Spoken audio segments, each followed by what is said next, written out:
Bismillahirrahmanirrahim. Assalamualaikum warahmatullahi wabarakatuh. Alhamdulillah rabbil alamin wassalatu wassalamu ala asyrafil anbiya'i wa ahsanil mursalin wa ala alihi wa ashabihi wa man tabi'ahum bi ihsan ila yaumiddin, amma ba'd.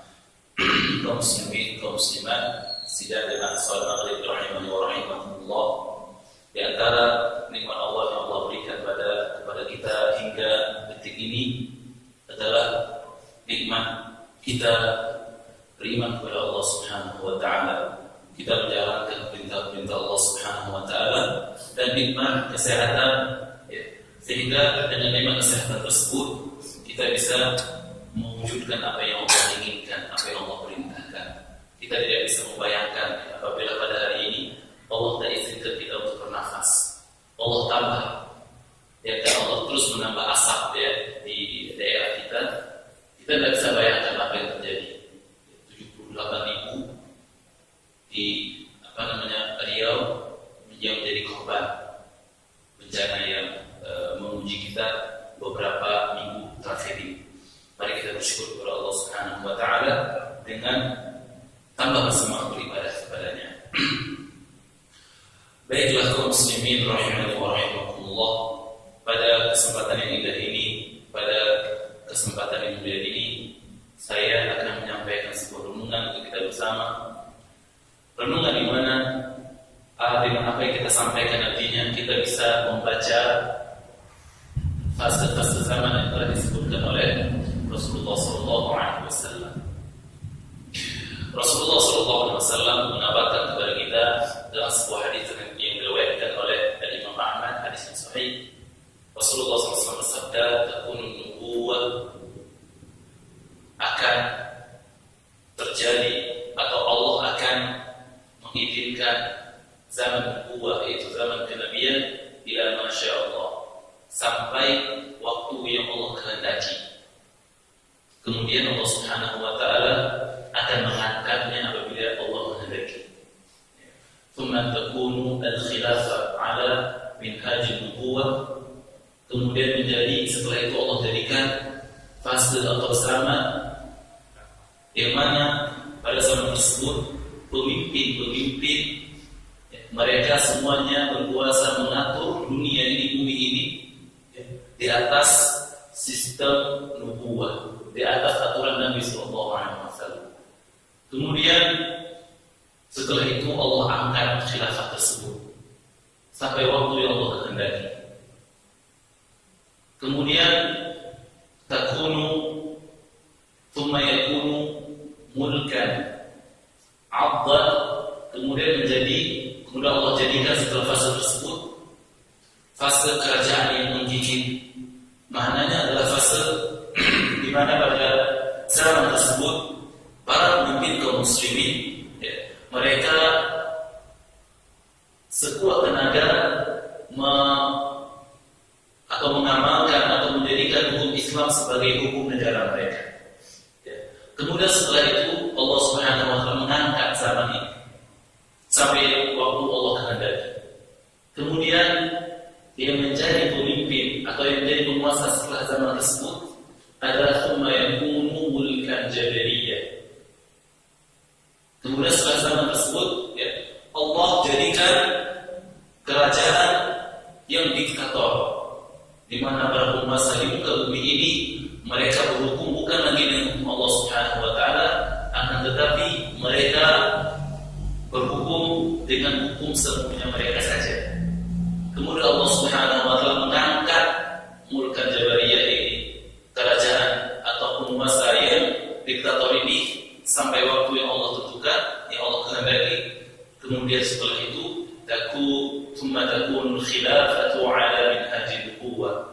Kemudian ketika itu terjadi atau Allah jadikan fase di mana kaum muslimin mereka memimpin, menjadi khalifah, di atas petunjuk atau di atas sistem yang telah diajarkan oleh Nabi sallallahu alaihi wasallam. Dan hadis ini saya terjemahkan langsung agar kita menghemat waktu.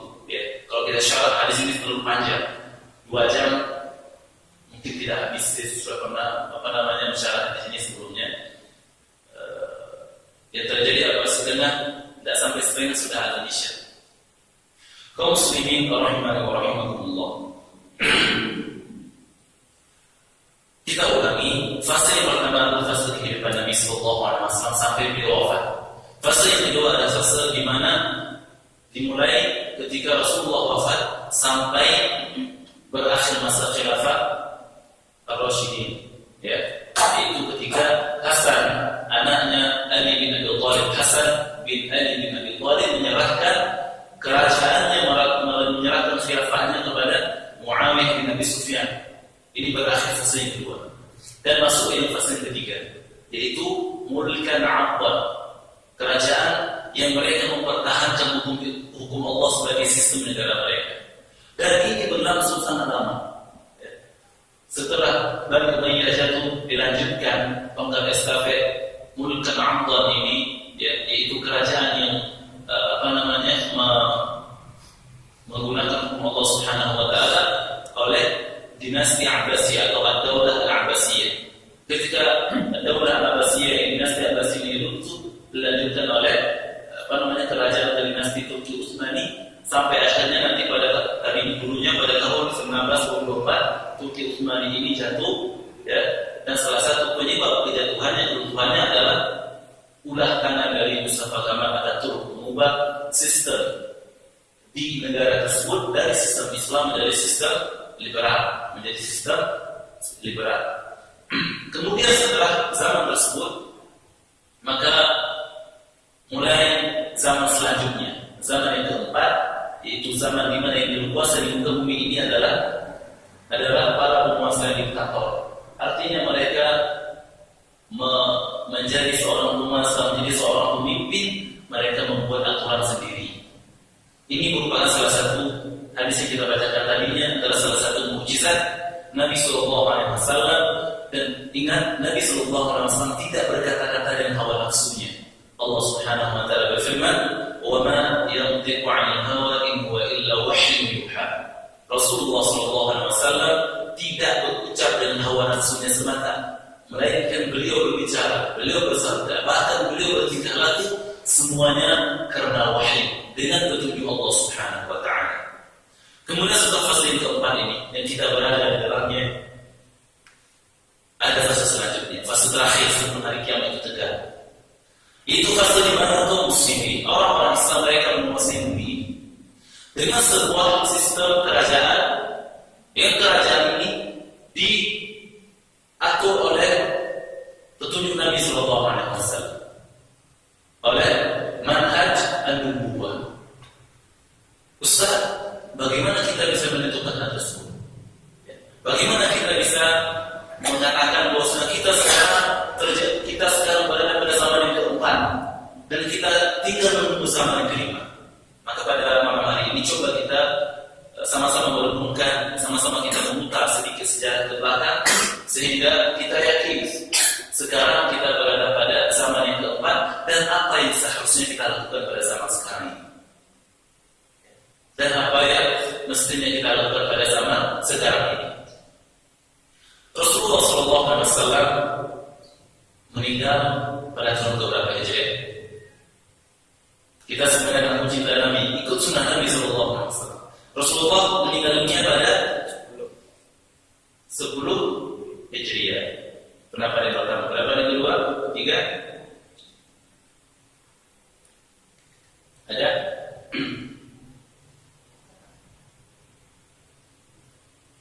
Rasulullah SAW, Nabi kita, beliau meninggal pada tahun 10 Hijriah ditambah 1 tahun. Ya. Jadi pada tahun 11 Hijriah. Tepatnya pada bulan apa? Biasanya kalau ada yang merayakan Maulid Nabi Sallallahu Alaihi Wasallam itu pada bulan apa? Rabiul Awal. Ya, meskipun ada khilaf tanggalnya berapa, apakah tanggal 8, 10, 12 atau sekian, ya. Ada 14 atau 18. Namun pada bulan ini Nabi Sallallahu Alaihi Wasallam meninggal dunia, wafat. 3 hari setelah Rasulullah Sallallahu Alaihi Wasallam wafat, maka Abu Bakar, ya, hasil syura di antara para sahabat Muhajirin Ansar, diangkat menjadi khalifah. 3 hari setelah Rasulullah SAW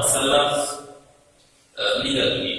Pada masa khalifah inilah periode yang kedua, fase yang kedua dimulai, yaitu kepemimpinan di atas petunjuk Nabi Sallallahu Alaihi Wasallam, di atas petunjuk Nabi Sallallahu Alaihi Wasallam, sampai Umar Sallallahu Alaihi Wasallam berkuasa menjadi khalifah Amirul Mukminin, kemudian Utsman bin Affan, kemudian Ali bin Abi Thalib, kemudian Hasan bin Ali bin Abi Thalib. Namun Hasan, beliau hanya memimpin 6 bulan saja. 6 bulan saja. Setelah itu beliau menyerahkan kekuasaan kepada Muawiyah bin Abi Sufyan, dan ini telah diisyaratkan oleh Nabi Sallallahu Alaihi Wasallam dalam 2 hadis.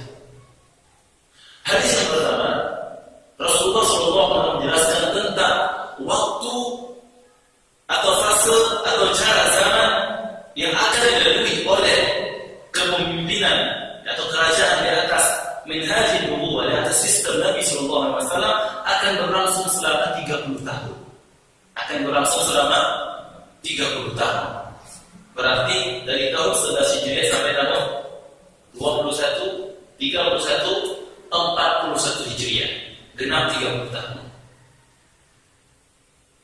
Apabila kita menghitung dari tahun Nabi Sallallahu Alaihi Wasallam wafat, maka ketika Ali bin Abi Thalib meninggal dunia, dibunuh, maka ketika itu genap 30 tahun. Artinya berakhir masa kekhalifahan di atas petunjuk Nabi Sallallahu Alaihi Wasallam. 30 tahun dari Nabi Sallallahu Alaihi Wasallam. Apabila dihitung tahun, maka ketika Ali bin Abi Thalib dibunuh, genap 30 tahun. Akan tetapi apabila kita hitung tahun dan kita hitung bulan, di mana Rasulullah wafat pada bulan Rabiul Awal 11 Hijriah, dan juga Abu Bakar dilantik pada Rabiul Awal tahun 11 Hijriah, maka kita akan mendapati bahwasanya Hasan bin Ali bin Abi Thalib juga termasuk khalifah di antara khalifah-khalifah yang berada pada fase tersebut. Karena Hasan bin Ali bin Abi Thalib menyerahkan kekuasaan kepada Muawiyah bin Abi Sufyan di Syam, itu tepat pada bulan Rabiul Awal.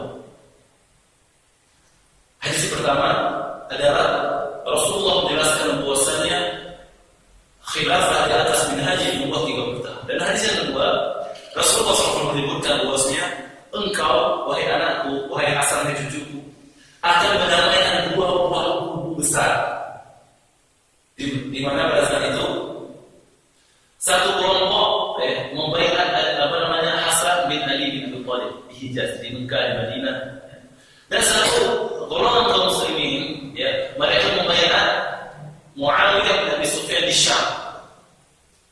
Karena Muawiyah bin Abi Sufyan 20 tahun sebelumnya, semasa Umar bin Khattab radhiyallahu anhu memimpin, maka Muawiyah menjadi gubernur di Syam 20 tahun. Jadi beliau memiliki radhiyallahu anhu memiliki pengaruh luar biasa.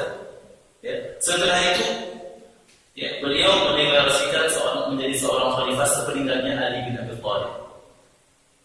Namun Hasan melihat apabila beliau menyerahkan kekuasaan ini kepada Muawiyah, tidak terjadi pertumpahan darah di antara kaum muslimin.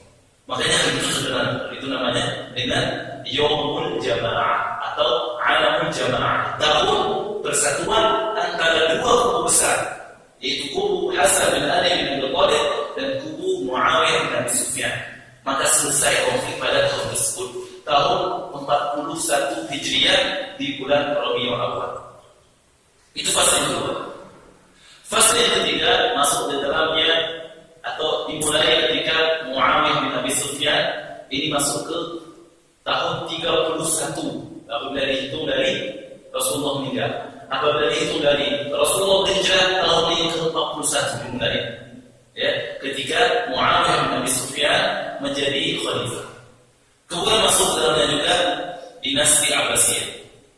Kemudian masuk juga di dalamnya adalah dinasti Al-Andalusiyah di Spanyol. Kemudian juga masuk di dalamnya dinasti Turki Utsmani.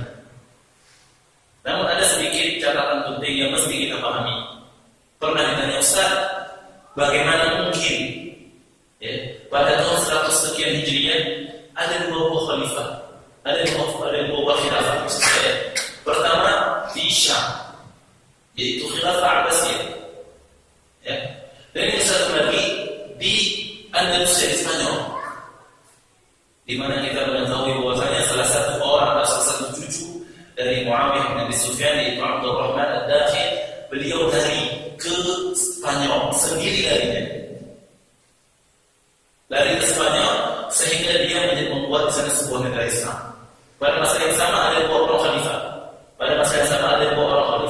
Ustaz, bagaimana mungkin pada masa yang sama ada dua orang khalifah pemimpin Islam? Bukankah Nabi kita Rasulullah pernah bersabda, apabila kalian melihat dua orang khalifah, maka bunuhlah yang kedua. Bunuhlah yang kedua. Pertama mengaku, yang kedua maka bunuhlah. Ini sebuah tata sejarah yang mesti kita pahami dengan benar.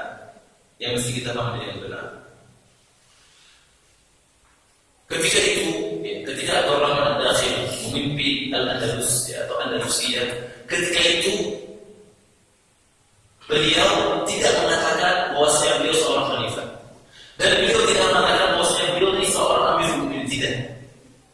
Akan tetapi beliau mengatakan, saya adalah seorang amir, bagaikan seorang gubernur. Meskipun daulah Al-Andalusia ini terpisah jauh dari Syam, dari daulah Al-Abbasiyah. Akan tetapi tetap saja ketika itu Abdurrahman Ad-Dakhil mengatakan dirinya dan nanti ia melanjutkan kekuasaannya sebagai amir, bukan khalifah. Selama berapa tahun? Selama 300 tahun. Setelah 300 tahun berjalan dinasti Abbasiyah ini, maka mulailah terjadi kelemahan, mulai melamah kekuasaan di dinasti Abbasiyah ini. Akhirnya ketika itu yang memimpin di Andalusia, Abdurrahman An-Nasir, beliau mengatakan bahwa saya adalah khalifah sekarang. Karena di sana tidak ada lagi khalifah, sudah lemah. Bahkan di dalam dinasti Abbasiyah kali itu ada perang saudara di antara anak-anak khalifah. Ini 300 tahun.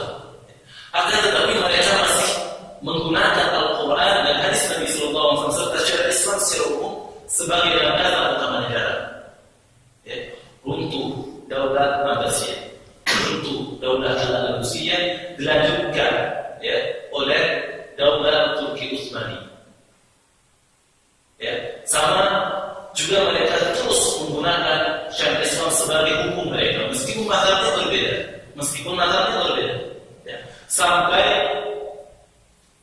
Sampai pada tahun 1924 jatuhlah kerajaan Turki Utsmani, dan di sini berakhir yang dinamakan oleh Nabi SAW Mulkan Abdal, yaitu kerajaan yang mereka menggigit hukum Allah Subhanahu wa Ta'ala untuk dipertahankan. Ketika itu maka mulailah zaman selanjutnya, di mana yang memimpin di dunia ini adalah para pemimpin yang diktator, memimpin semaunya, memimpin dengan hukumnya sendiri-sendiri yang dibuat oleh manusia. Sampai kapan Allahu a'lam. Akan tetapi sampai pemimpin tersebut lemah, sampai pemimpin tersebut tersebar di dalam negara-negara lain, berbagai macam bentuk kemaksiatan, berbagai macam bentuk perzinahan, berbagai macam bentuk perjudian, berbagai macam bentuk riba. Ketika itulah Allah Subhanahu wa Ta'ala munculkan khilafah sesuai dengan petunjuk Nabi Sallallahu Alaihi Wasallam. Sampai nanti ketika terjadi khalifah, setelah kekhalifahan tersebut, maka muncullah beberapa tanda-tanda besar hari kiamat. Kaum muslimin rahimani wa rahimakumullah. Itu hadis yang pertama yang kita ingin jelaskan. Insyaallah sebentar lagi kita akan lebih masuk ke dalam pembahasan yang lebih rinci. Rasulullah SAW tatkala menggali parit pada perang Khandaq yang luasnya 4 meter, dalamnya 4 meter, untuk menjadikan parit ini sebagai benteng dari musuh tatkala itu, Rasulullah SAW dan para sahabatnya itu menggali sungai perang Khandaq. Kemudian datang beberapa orang sahabat menemui Rasulullah SAW. Para sahabat itu berkata, "Wahai Rasulullah, kami tidak sanggup untuk membelah batu yang besar, ada batu besar sekali." Kemudian Nabi datang dan beliau mengarahkan kapalnya. Kemudian beliau memukul batu tersebut pecah dua. Ini salah satu landasan yang kuat, bahwasanya seorang ustaz, seorang dai itu juga mesti kuat. Jadi yang kuat ini bukan hanya para pekerja, bukan. Seorang dai, seorang ustaz itu untuk kuat, untuk menjaga fisiknya, menjaga tubuhnya, menjaga kesehatannya. sifatnya sebenarnya tidak ada hubungan dengan ustaz. Bukan perkara agama. Ya, kita dibutuhkan satu orang satu mengangkat barang yang tidak ada satu. Dan di sini dalam hadis ini disebut oleh para ulama salah satu landasan yang kuat bahwa seorang mukmin mesti kuat. Seorang mukmin mesti memiliki kekuatan yang lebih dibandingkan orang yang lain. Apalagi dia seorang dai, apalagi dia seorang ustaz, seorang guru. Kemudian ketika Nabi SAW sudah memukul dan membelah batu ustaz tersebut, beliau bersabda, kama qala Nabi SAW, "Utitu mafatihahus. Aku telah diberikan pembendaharaan negara Romawi." Kemudian diangkat lagi kabar, dipukul lagi. Kemudian Rasul bersabda, aku telah diberikan oleh Allah Subhanahu wa taala pembendaharaan Persia, mafatihu al-furs. Maka ketika itu para Nabi sallallahu alaihi wasallam ditanya oleh para sahabat, wahai Rasulullah sallallahu alaihi wasallam, ketika Nabi menjamin bahwasanya kerajaan Romawi yang ketika itu menjadi kerajaan terbesar dan Persia saingan dengan kerajaan Romawi, Rasulullah katakan pada keadaan yang segenting itu, sesempit, dan itu merupakan masuk musim haji klik, tidak ada makanan, tidak ada minuman, jarang ada air ketika itu. Rasulullah bersabda, aku diberikan pembendaharaan Persia dan pembendaharaan Romawi. Maka para sahabat berkata kepada Rasulullah, ya Rasulullah, ayy madinatin tuftahu awwalan. Kota mana yang pertama kali dibuka oleh Rasulullah SAW? Yang pertama kali ditaklukkan? Konstantiniyah al-Rumiyah, kota Konstantinopel atau kota Roma? Ketika itu para sahabat bertanya tentang dua kota yang sangat besar. Persia besar, tapi dua kota yang terbesar itu dua-duanya dikuasai oleh orang Romawi ketika itu. Yaitu Konstantinopel di Turki sekarang, dan Rumia, kota Roma di mana? Di Italia sekarang. Dan kota ini dikuasai oleh orang-orang Nasrani. Maka kata Nabi SAW, Madinatu Herakla tuftahu awwala. Kotanya Heraklius akan ditaklukkan terlebih dahulu. Dalam hadis disebutkan oleh Nabi SAW, sebaik-baik panglima perang adalah panglima perang yang menaklukkan Konstantinopel, dan sebaik-baik prajurit adalah prajurit atau pasukan perang yang menaklukkan Konstantinopel tersebut. Siapakah mereka? Maka berlomba-lomba mulai dari sahabat Nabi SAW, pada masa Umar bin Khattab radhiyallahu anhu, pada masa Abu Bakar tidak ada yang berhasil, belum ada yang berhasil, tidak ada yang berhasil. Sampai Abu Ayyub al-Ansari, dia seorang sahabat terkemuka, di mana Rasulullah SAW tatkala pertama kali hijrah ke Madinah, maka beliau tinggal dengan Abu Ayyub al-Ansari ini. Beliau ikut perang untuk menaklukkan Konstantinopel sampai maka beliau dikuburkan di dekat benteng Konstantinopel, tapi belum bisa berhasil. Sampai di mana Abu Ayyub al-Ansari salah seorang sahabat Nabi SAW yang ikut dalam usaha untuk menaklukkan Konstantinopel itu tidak berhasil. Beliau dimakamkan dekat dengan benteng Konstantinopel dari itu. Pada masa Utsman bin Affan dikirim tentara untuk menaklukkan Konstantinopel, tidak berhasil juga. Kapan berhasil? Lihat bagaimana janji Allah Subhanahu wa taala melalui lisannya Rasulullah SAW berhasil. Maka selesai fase pertama, tidak ada yang berhasil. Kemudian Bani Umayyah berkuasa, tidak ada yang berhasil.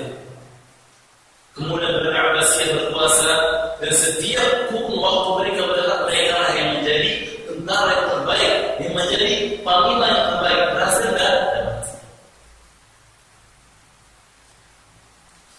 Sampai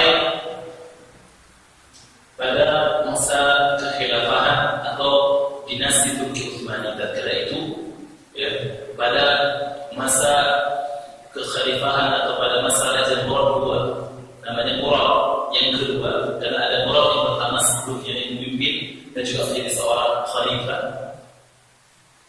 Maka pada masa Murad yang kedua tersebut, beliau mempersiapkan anak-anak yang bernama Muhammad. Dari sejak kecil dipersiapkan Muhammad ini untuk menjadi seorang pemimpin, menjadi seorang khalifah, karena dia adalah waliul ahd, seorang pewaris kerajaan. Dipersiapkan, dididik dia sampai akhirnya dia menjadi seorang panglima perang. Nantinya dia mengganti ayah dan Sultan Murad yang kedua, dan dia akhirnya bisa menjadi seorang khalifah pada umur 22 tahun. Setahun setelah dia menjadi khalifah pada umur 23 tahun, dia bisa menaklukkan Konstantinopel. Lebih mudah daripada Ahmad Cie. Luar biasa. Ya, mudah-mudahan tapi panglima perang ke depan dan untuk tentaranya di belakang, pimpinannya ke depan berperang satu nomor satu terlebih dahulu. Kalau sekarang perang presidennya dari mana? Dikirim pesawat sembunyi-sembunyi. Sekarang peperangan muncul sekarang. Kalau dulu enggak, berhadapan-hadapan.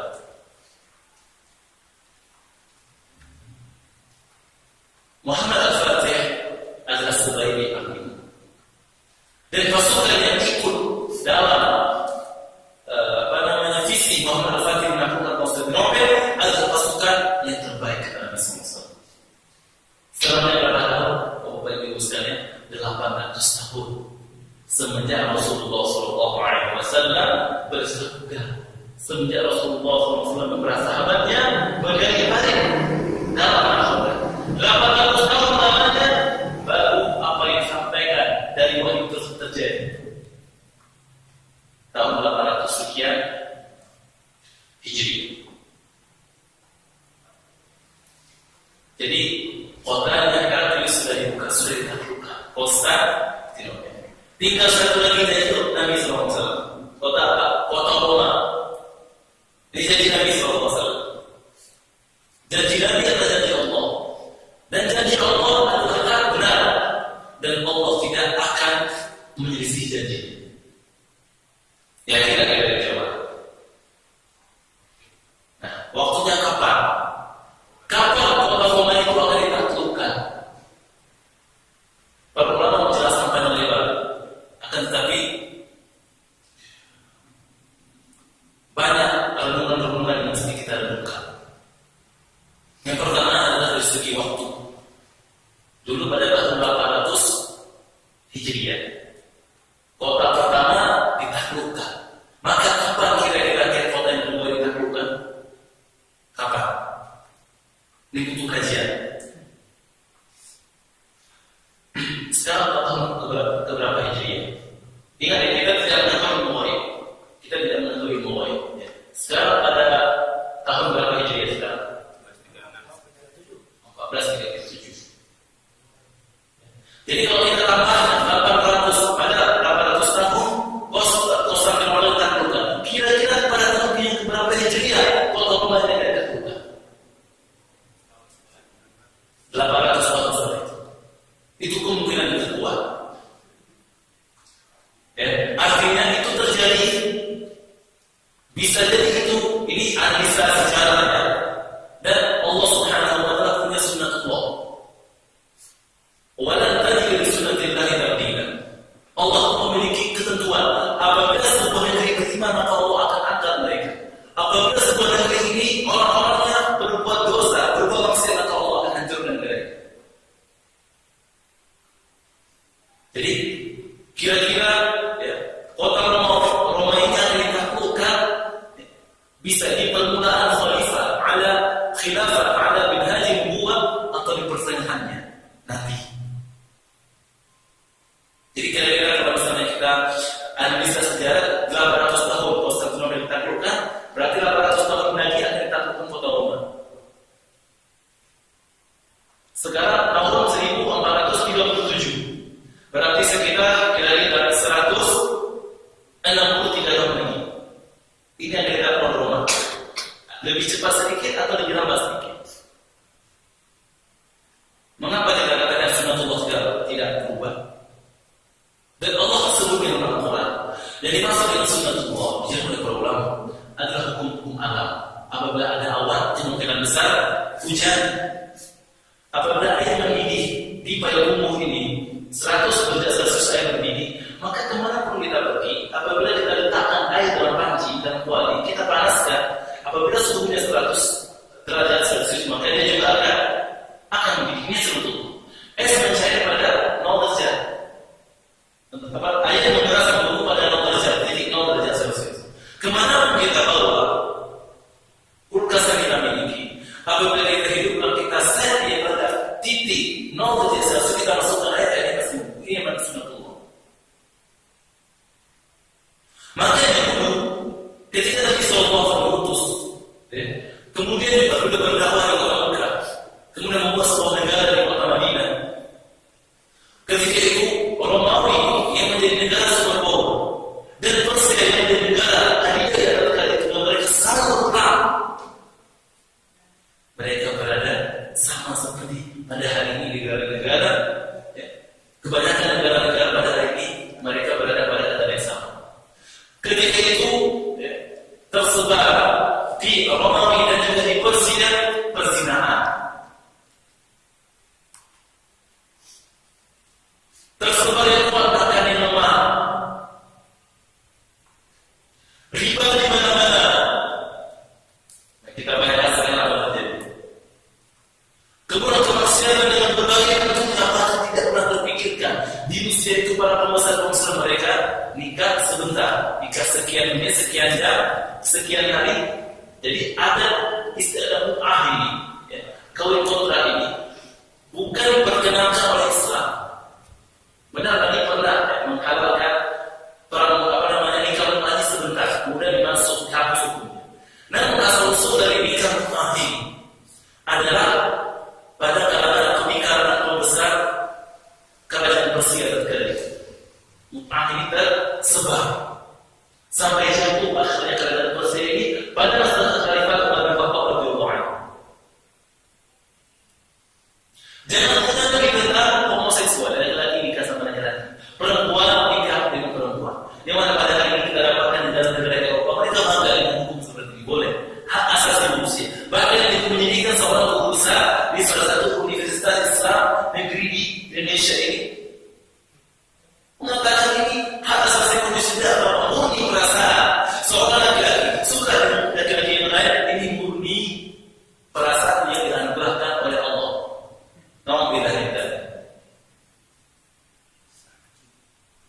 Jadi seluruh usaha yang terjadi di sana pada zaman tersebut, di negeri Romawi, di negeri Persia, apabila kita merenung dan sekarang malam kita merenung persis apa yang terjadi pada hari ini di negara-negara, dia katanya hebat. Yang notabene dia negara adidaya. Pada hari ini banyak sekali penduduk Muslim di Amerika itu mereka berdakwah dan betul-betul sangat banyak orang-orang yang masuk dalam agama Islam. Di Jerman tahun lalu itu tercatat 5.000 sekian masuk Islam resmi ubah KTP. Di Prancis 1.800 sekian. Itu yang resmi.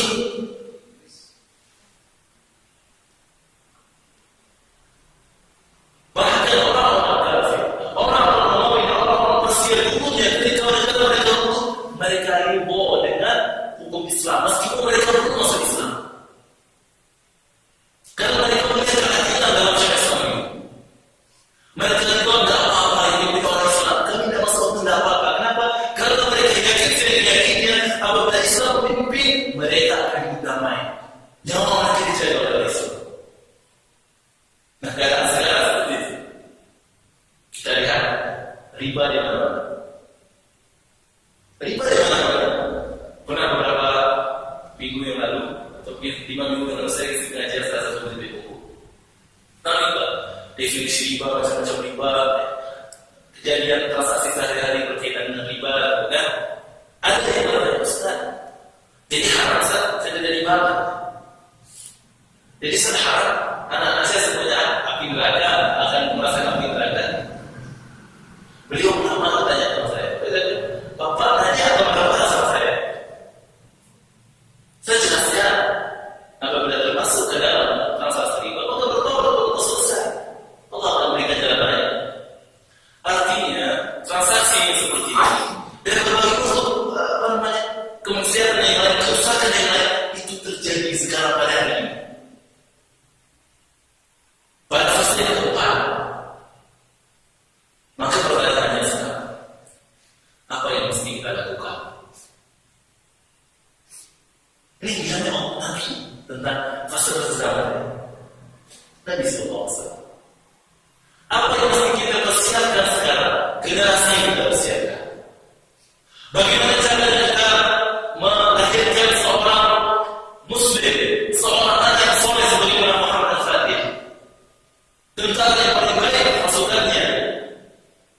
dia menjadi panglima yang lebih baik. Akhirnya sabda Nabi Sallallahu Alaihi Wasallam.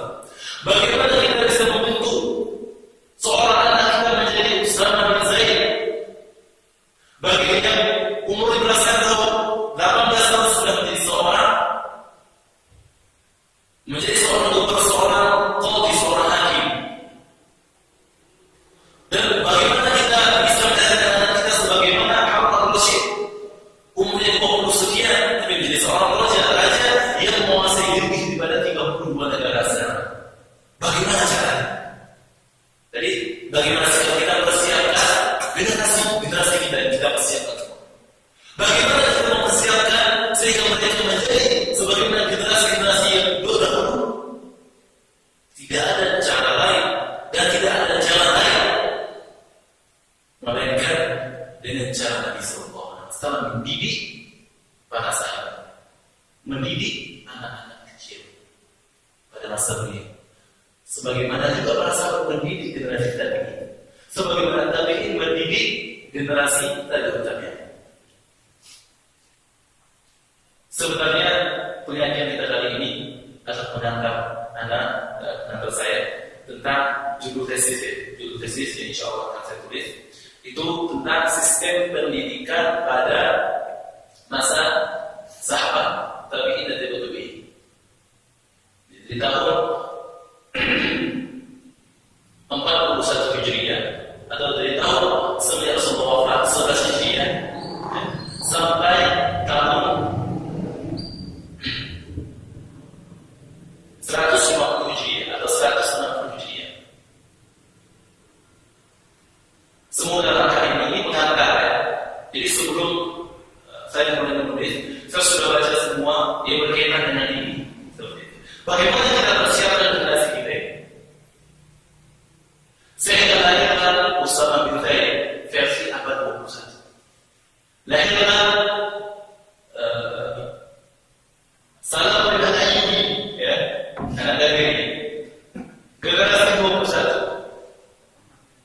Lahirkan Al-Hafiz Ibnu Hajar Al-Asqalani versi abad 21. Lahirkan Abdul Rahman Ad-Dakhili Al-Firdausi, ya, versi abad 21. Bagaimana caranya? Ya, tidak lain dan tidak bukan kecuali dengan melihat bagaimana Rasulullah mendidik sahabat, melihat bagaimana sahabat tabi'in dan bagaimana tabi'in mendidik generasi setelahnya. 3 tahun terbaik yang mana Rasulullah bersabda khairun nas qarni, sebaik-baik manusia pada zaman, thumma alladziina yalunahum, thumma setelahnya, thumma alladziina yalunahum setelahnya. Jadi bagaimana mereka mendidik generasi mereka? Bagaimana mereka mendidik mereka? Banyak panjang. Apabila nanti ada kesempatan kita akan ini kita bahas. Saya senang berbicara tentang sesuatu yang kita lakukan untuk keluarga kita. Maka pada hari ini saya cukupkan dengan menyebut secara sederhana bagaimana kurikulum harian Nabi SAW, keseharian Nabi kita Muhammad SAW. Ini adalah cara yang paling sederhana bagaimana kita mempersiapkan generasi kita, mengetahui bagaimana Nabi membagi waktunya 24 jam dengan kegiatan-kegiatan beliau. Apabila kita tidak sanggup melaksanakan 100%, minimal 50% sudah alhamdulillah. Kaum muslimin rahimahumullah. Sebelum kita sebutkan keseharian Nabi Sallallahu Alaihi Wasallam, maka yang perlu kita ketahui pada sahabat Nabi Sallallahu Alaihi Wasallam dan juga mulai generasi setelahnya, semuanya mereka mengamalkan konsep keseharian Nabi ini, sehingga mereka menjadi orang-orang yang hebat pada zamannya, yang menguasai dunia pada zamannya. Makanya dalam kondisi panglima perang Islam, perang kalah. Ketika ada sunnah-sunnah Nabi, kalian tinggalkan mereka dalam tentara. Rupanya ada apa? Siwa. Tidak ada siwa rupanya lagi itu. Besoknya mereka pakai siwa. Setelah sulihat ya, kita takut orang ini makan kayu gitu ya. Siwa kemudian mereka kurang benar. Karena sesungguhnya pada sunnah Nabi Sallallahu Alaihi Wasallam, pada aturan hidup Nabi Sallallahu Alaihi Wasallam ada hidayah. ada kesuksesan, ada kemenangan. Ini pantasan kita sekarang ini kalah terus. Mengapa kalah? Istiwa sehari 2 kali, dan istiwa sehari lebih dari 5 kali. Daulah an asyukku ala ummati la amartu bisiwaki 'inda as-salatin. Kalau Anda akan memberatkan umatku, aku akan wajibkan kepada mereka untuk senantiasa gosok gigi, bersiwak setiap mau sholat, setiap wudhu. Kita secara gosok gigi sudah salah. Gosok gigi sudah clear. Apalagi makan kita dimakan berapa kali sehari? 3 kali sehari. Tidak ada dasarnya, tidak ada dasar. Tidak ada dasar. Nabi SAW makan ketika lapar. Berhenti sebelum kenyang, ya. Kalau kita sudah seperti itu, ketika kenyang makan terus, sebelum lapar tidak boleh berhenti. Jadi akhirnya nafsu makan harus dibalik sampai malam. Jadi konsep makanan berbeda dengan konsep makan kita. Bagaimana kita mengenal tidur kita bagaimana? Berapa kali kita tidur? Berapa kali kita tidur? Kira-kira? Bedanya sedikit, ya. Nabi sedikit-sedikit sedekah, kita sedikit-sedekah, ya. Nabi sedikit tidur, kita sedikit-sedikit tidur seperti itu, ya. Nabi sedikit makan, kita sedikit-sedikit makan. Jadi berapa kali tidur? Kira-kira berapa kali tidur? Ini konsep Nabi. Kalau kita ingin Islam ini tegak, nanti kita amalkan konsep ini. Jangan pikir dengan orang lain, Ustaz orang lain ini bisa Ustaz aja, Ustaz tidak. Pikirkan diri kita sendiri. Nah, Nabi kira-kira berapa kali tidur? 1, 2, 3, 4, berapa kali? Rasulullah tidur yang pertama, pada setelah Isya. Setelah Isya langsung tidur, bangun tengah malam. Makanya apabila kita masih tidak ada fitrah, ya, tengah malam kita pasti jaga. Pasti jaga kalau kita masih fitrah. Karena ada perintahnya dalam Al-Quran. Al-Quran memanage, mengatur tidur kita ini. Apa ayatnya? Ya ini khusus Nabi, ya. Tapi berlaku juga umatnya. Yang lain, memang jelas bangunlah tidur pada waktu ini dan ini dan ini, lakukan ini dan ini. Apa itu? Bismillahirrahmanirrahim. Ya ayyuhal muzammil qumil laila illa qalila nisfahu aw inqus minhu qalila aw zid 'alayhi warattilil qur'ana tartila. Wahai muslim, siapa Nabi SAW?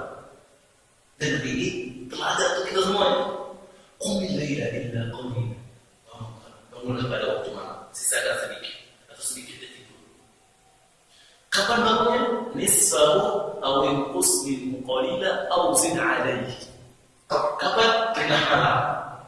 Boleh kurang sedikit, boleh lebih sedikit. Warattilil Qur'ana tartila. Bacalah Al-Quran. Ini konsep. Jadi Al-Quran ini ngatur tidur kita. Bapak-bapak yang dirahmati oleh Allah Subhanahu wa taala, ibu-ibu yang dirahmati oleh Allah Subhanahu wa taala. Kalau kita masih fitrah, kita bangun pasti terbangun tengah malam. Cuma kadang-kadang ada syaitan tidur lagi, tidur lagi, bangun sebentar lagi. Ya, apa?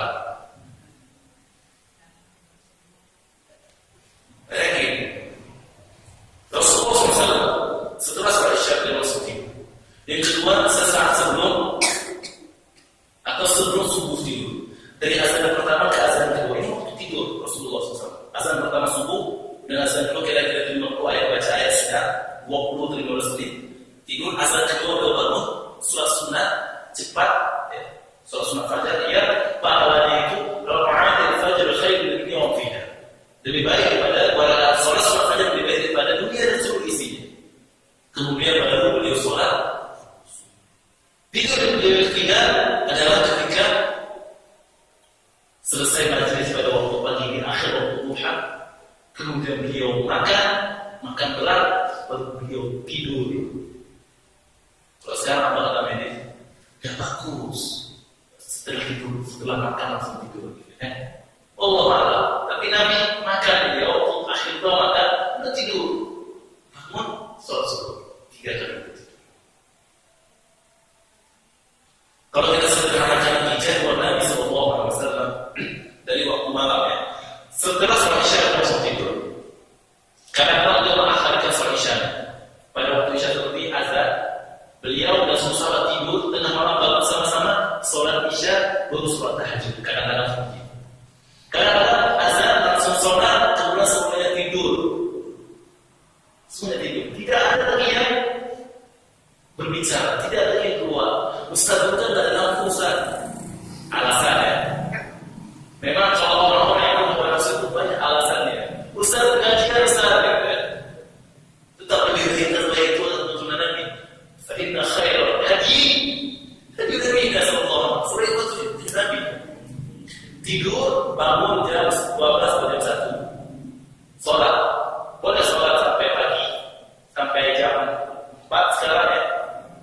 Jam pertama kira-kira jam 4 atau jam 12. Boleh juga setelah sesaat kita.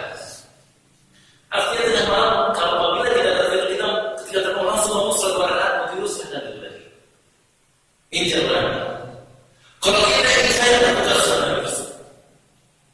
Kemudian ketika datang azan pertama, bila azan atau kata-kata Abdullah bin Imam azan, maka beliau berhenti sholat panjang. Kadang-kadang satu malam beliau cuma sholat 2 rakaat. 2 rakaat. Bacanya apa? Al-Baqarah, An-Nisa, Ali Imran. 2 rakaat. Sekarang ada sholat tarawih berapa rakaat? 20 rakaat. Selesai 15 menit.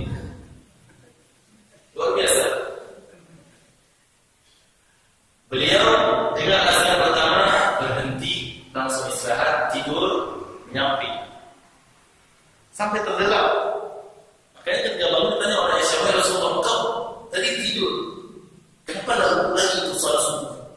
Kata Nabi, ana ainaya wa la yanamu qalbi. Maka aku tidur, hati tidak tidur. Ini hukum khusus untuk Nabi SAW. Ketika Nabi mendengar azan kedua, maka beliau sholat 2 rakaat sangat ringan sampai kata Aisyah seakan Nabi tidak baca Al-Fatihah saking cepatnya. Setelah beliau sholat 2 rakaat. Nah, ini penting bagi yang sudah menikah ya. Beliau takallam haditha al-mu'anasati wal sa'ah ma'a azwajihi. Beliau berbicara bercengkrama dengan istri-istrinya. Percakapan yang menyenangkan hati pagi hari. Sampai kapan? Sampai nanti bila mengabarkan kepada Nabi datang ke rumah Nabi, wahai Rasulullah, para sahabat sudah berkumpul. Lalu sholat subuh. Setelah sholat subuh, Nabi SAW mengabsen para sahabat. Kadang-kadang dia mengabsen pulang di mana pulang. Kadang-kadang dia mengabsenkan mimpi para sahabat. Ada mimpi di mana? Kadang-kadang beliau bertanya, siapa pada hari ini yang sudah bersedekah, yang sudah menjenguk orang sakit, yang sudah ini, Abu Bakar. Itu punya Abu Bakar.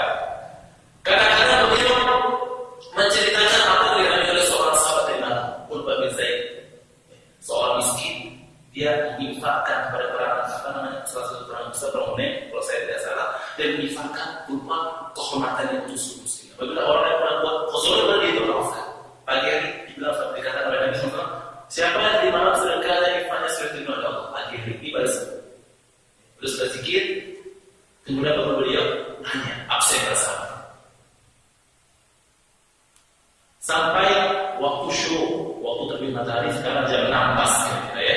Rasulullah sholat syuruk, sholat terbit matahari 2 rakaat, beliau pulang ke rumahnya, berkumpul dengan keluarganya, dengan istri-istrinya. Sampai awal waktu duha, jam berapa? 6:30, 7:30 atau jam 7:15. Awal waktu duha beliau kembali ke masjid. Atau kadang-kadang beliau pada waktu tersebut tidak ke masjid tapi mengerjakan keperluan beliau. Artinya dari awal duha sampai akhir duha ini waktu majelis beliau mengajarkan ilmu kepada para sahabatnya. Waktu yang terpanjang. Kadang-kadang beliau menyelesaikan permasalahan dalam muslimin. Kadang-kadang beliau lakukan apa yang beliau inginkan pada hari. Jadi ini waktu bekerja dan juga waktu bermajelis dengan para sahabat. Akhir duha makan beliau ada. Kemudian setelah makan beliau tidur istirahat. Terus setiap hari kira-kira 15-20 menit beberapa ayat Al-Quran dibaca. Kemudian beliau sholat subuh. Setelah subuh sama seperti pagi tapi lebih pendek waktunya, lebih pendek. Kadang-kadang beliau bermajlis juga. Karena Nabi pernah wakfu satu hari, cerita tentang Dajjal, cerita tentang permulaan hari, permulaan apa yang Allah ciptakan sampai yang akhir terjadi pada hari kiamat. Bahkan Allah pernah buat ngobrol non-stop dari subuh sampai isya selama 20 hari. Program 20 hari belajar non-stop, perasaan tidak kerja, duduk dengan Allah. Kemudian setelah beliau sholat asar, maka beliau pulang ke rumahnya, jumpa dengan istri beliau, dipilih satu persatu. Ini hebatnya poligami ya. Dan insya Allah nanti kita akan pada kesempatan kita akan cerita tentang mukjizat poligami. Kenapa Nabi itu mensyariatkan poligami? Biasanya Allah tidak mensyariatkan poligami. Pilih 1, 2, 3, 4 itu. Kadang-kadang ada salah seorang sahabat yang minta agar Nabi sholat di rumahnya, sholat setelah asar, sholat sunat mutlak. Atau Rasulullah para sahabat ingin agar Nabi melihat dia menyembelih hewan. Maka apabila Rasulullah habis asar ada kegiatan, maka beliau berkumpul beliau ke rumah istri yang menjadi giliran pada malam tersebut, dan seluruh istrinya datang ke rumah istri yang mendapat giliran sampai waktu maghrib, ya. Kemudian beliau sholat maghrib, antara maghrib dan isya beliau makan, beliau keluarga. Terkadang beliau keluar, istrinya makan, habis isya langsung tidur. Jadi saya tekankan habis isya kita biasakan langsung istirahat, bangun cepat-cepat malam. Bangun aja kalau istri kerja malam lebih baik. Karena habis isya bukan waktu bekerja, waktu untuk tidur. Waktu bekerja habis setelah 2 terakhir, seperti itu. Pada sepertiga malam yang kedua. Kaum muslimin rahimahumullah, itu yang mesti kita lakukan dan yang bisa kita sampaikan pada kesempatan malam hari ini. Meskipun sebenarnya banyak sekali yang lain yang mungkin kita bisa amalkan dan bisa kita sampaikan, namun mengingat kita buat bersama waktu, semoga apa yang kita sampaikan ini bisa kita amalkan keseharian luar biasa dimiliki oleh Nabi SAW. Ini merupakan mukjizat. Allah bersumpah, la'amuka, dan demi umurmu wahai Muhammad. Yang kata Ibnu Abbas, wahayatika, dan demi kehidupanmu. Kenapa? Karena seluruh kehidupan Nabi ini merupakan mukjizat, merupakan teladan yang wajib untuk kita ikuti dan kita wujudkan dalam kehidupan sehari-hari. Semoga kita sampaikan mendapatkan taufik dan ridho dari Allah Subhanahu wa taala. Aku qouli hadza wa astaghfirullah li wa lakum wa subhanallahi wa bihamdihi. Assalamualaikum warahmatullahi wabarakatuh.